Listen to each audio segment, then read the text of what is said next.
കേരളത്തിലെ ഏക തടാകക്ഷേത്രത്തെക്കുറിച്ചാണ് ഈ വീഡിയോ. കേരളത്തിലെ കാസർഗോഡ് ജില്ലയിൽ നിന്നും 13 കിലോമീറ്റർ അകലെ കുമ്പളയിലെ അനന്തപുരം ഗ്രാമത്തിൽ സ്ഥിതി ചെയ്യുന്ന പ്രസിദ്ധമായ ക്ഷേത്രമാണ് തടാകക്ഷേത്രം എന്നറിയപ്പെടുന്ന അനന്തപുരം പത്മനാഭസ്വാമി ക്ഷേത്രം.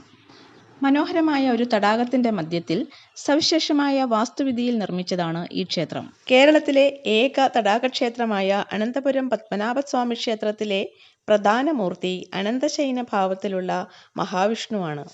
ഈ ക്ഷേത്രം സ്ഥിതി ചെയ്തിരുന്ന സ്ഥലത്ത് കാലങ്ങൾക്കു മുൻപ് വില്ലുമംഗലം സ്വാമിയാർ പൂജകൾ ചെയ്തു വന്നിരുന്നു. അങ്ങനെയിരിക്കെ ഒരിക്കൽ ഒരു ബാലൻ അദ്ദേഹത്തിൻ്റെ അടുത്തെത്തി. കുട്ടിയുടെ കുസൃതിയിൽ അസഹിഷ്ണുവായ അദ്ദേഹം കോപാക്രാന്തനായി കുട്ടിയെ ശകാരിച്ചു. ഇതിൽ പിണങ്ങിയ ബാലൻ തന്നെ ഇനി കാണണമെങ്കിൽ അനന്തൻകാട്ടിൽ വരണമെന്ന് പറഞ്ഞ് അപ്രത്യക്ഷനായി. പിന്നീട് കുട്ടിയെ അന്വേഷിച്ച വില്ലുമംഗലം സ്വാമിയാർക്ക് മനസ്സിലായി അത് സാക്ഷാൽ ഭഗവാൻ തന്നെയാണെന്ന്. അങ്ങനെ കുട്ടിയെ അന്വേഷിച്ച് അദ്ദേഹം കുട്ടി അപ്രത്യക്ഷനായ സ്ഥലത്ത് ഒരു ഗുഹ കണ്ടെത്തി. അങ്ങനെ ആ ഗുഹയുടെ ഉള്ളിലേക്ക് കയറി അദ്ദേഹം കടലിനടുത്തേക്ക് പോയി. അവിടെ നിന്നും കുറച്ചുകൂടി തെക്കോട്ട് പോയി ഒരു വനപ്രദേശത്തെത്തി. അപ്പോൾ അതാ നിൽക്കുന്നു ആ ബാലൻ.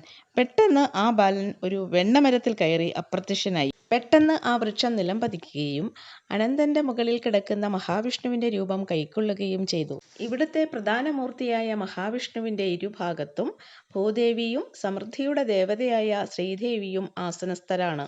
ഗരുഡനും ഹനുമാൻ സ്വാമിയും കൂപ്പുകൈകളോടെ പ്രാർത്ഥിക്കുന്നതായി ചിത്രീകരിച്ചിരിക്കുന്നു.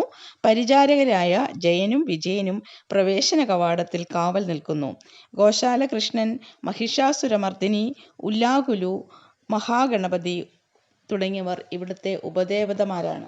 തിരുവനന്തപുരം ശ്രീപത്മനാഭസ്വാമിയുടെ യഥാർത്ഥ വാസസ്ഥലം അല്ലെങ്കിൽ മൂലസ്ഥാനമായി അനന്തപുരം തടാകക്ഷേത്രം കണക്കാക്കപ്പെടുന്നു. അതുപോലെ തന്നെ ഏറെ അത്ഭുതകരമായ മറ്റൊരു സവിശേഷത, സസ്യാഹാരിയായ ബാബിയ എന്നൊരു മുതല ഈ ക്ഷേത്ര തടാകത്തിൽ ഉണ്ടായിരുന്നു. പൂജാരിയും മറ്റു ഭക്തജനങ്ങളും കൊടുക്കുന്ന സസ്യാഹാരം മാത്രമാണ് ബാബിയ ഭക്ഷിച്ചിരുന്നത്. തൻ്റെ കൂടെ കഴിഞ്ഞിരുന്ന മത്സ്യങ്ങളെ അത് ഉപദ്രവിച്ചിരുന്നില്ല. 2022 ബാബിയ മരണപ്പെട്ടു.